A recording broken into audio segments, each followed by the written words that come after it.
आज मैं कविता न पढ़ के कहानी सुनाऊंगी। सरप्राइज।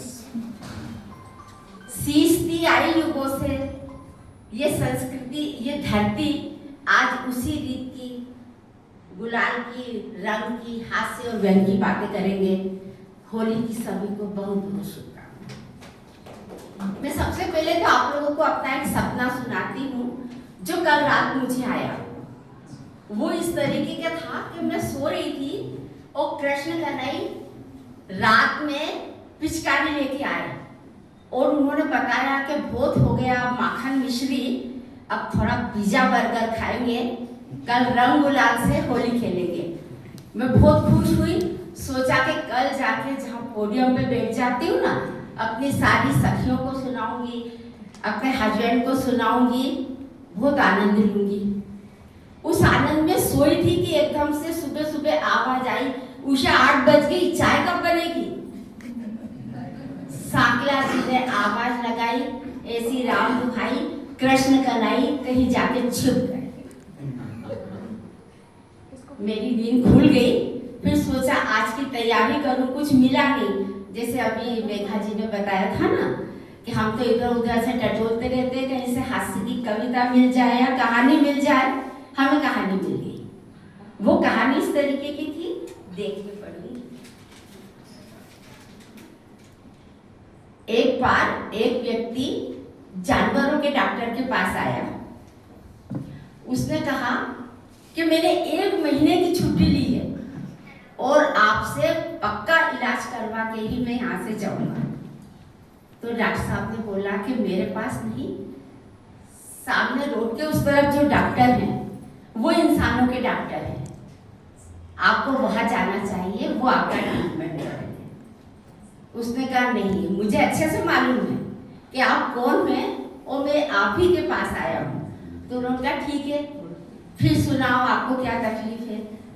उसने बताया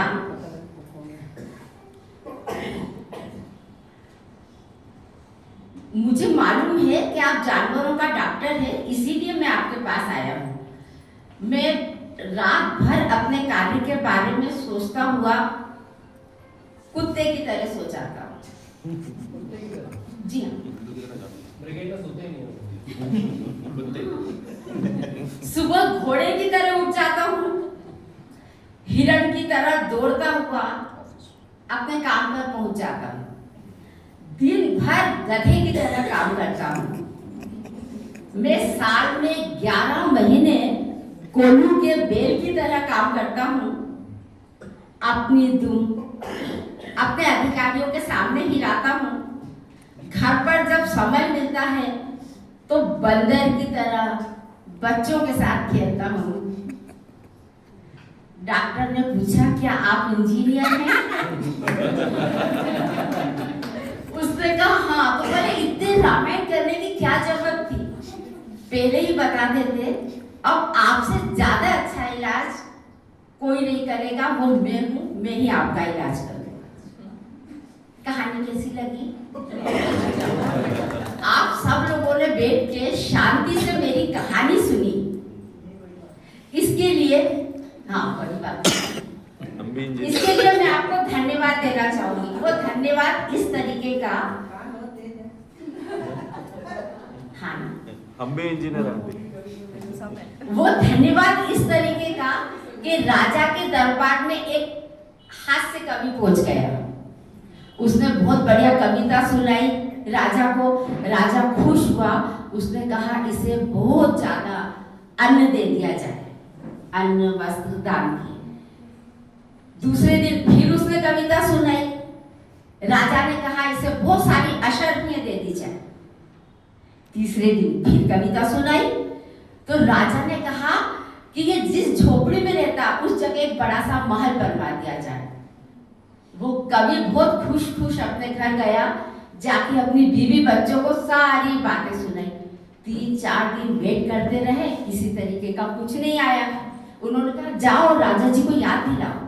वो आया, आके उसने कहा कि आपने जो जो बातें मुझे कही थी अभी तक घर कुछ नहीं पहुंचा। तो राजा ने कहा कि देर लेट की चर्चा कब हुई थी?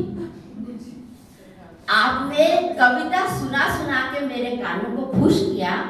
मैंने आपको दान की बात कर करके आपको खुश कर दिया। हिसाब बराबर। धन्यवाद। होली की बहुत बहुत शुभकामनाएं।